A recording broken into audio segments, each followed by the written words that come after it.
Na-transfer sa... Yan, nandiyan na yata yung ating bisita. I-vlog natin ulit to. May tao.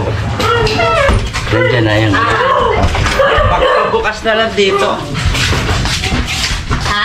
Baka lang. Kasi parang aso.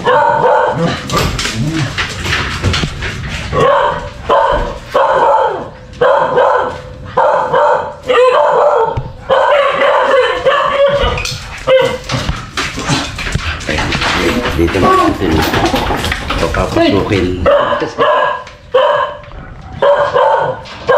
dahil sa mga aso natin.